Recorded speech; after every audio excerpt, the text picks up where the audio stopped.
None of us have really rowed in any meaningful way. It is a challenge on another level. The boat's cramped, not a lot of space, but I see that as part of the test. To row 3,000 miles across the Atlantic is an opportunity that I'll never get again.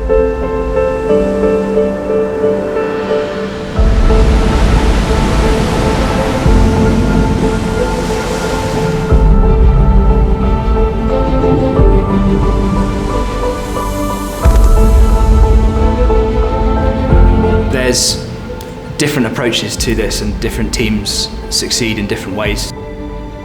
It's something that's ingrained in us as soldiers to look after yourself when you're working in the field. Those traits will be really helpful living on the boat in a confined space.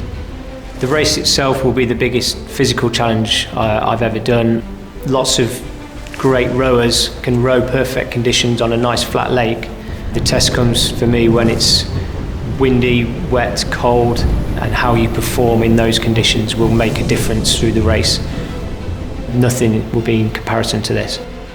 It's 3,000 miles of open water. There's no other challenge like it. As a soldier, you kind of master the art of being comfortable whilst uncomfortable. It's just about adapting and overcoming anything that's thrown at you, including the 20-foot waves that will undoubtedly come from the Atlantic.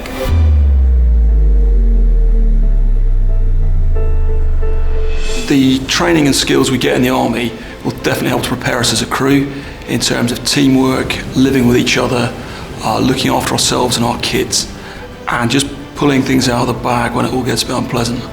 The daily routine on the boat will be 2 hours on, 2 hours off, 2 hours rowing into a 2-hour period of looking after yourself, be that eating, sleeping, taking care of any blisters that might have developed before you then back on the oars for another 2 hours.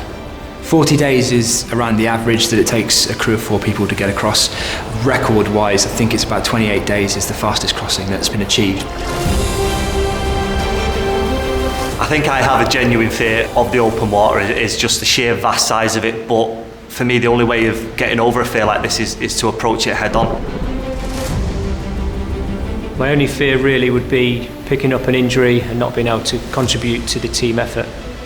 My main concern at the moment is letting the rest of the crew down, but if you ask me in the days before we set sail, doubtless there'll be other fears on a more personal nature that will surface. Getting to the start line is the thing that keeps me up at night. The project itself costs a little over £100,000. Having people to work with us to enable us to achieve this goal and in the process raise a significant amount of money for some really worthwhile charities is what we need. We'll have our own battles on the boat, but then we'll also be going up against what the Atlantic throws at us. Less than 1,000 people have crossed an ocean, and I believe the team has the discipline and resilience to not only complete the challenge, but actually be competitive in the race itself. The analogy between this and soldiering is probably pretty close. Keeping everything as simple as you can and getting the basics right. I'm confident that we could get in a boat tomorrow and start and finish it.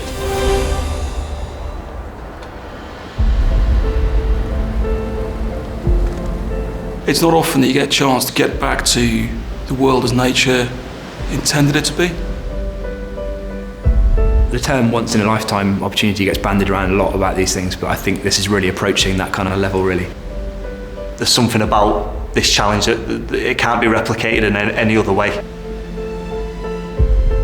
It'll be really encouraging to know that people are following our journey.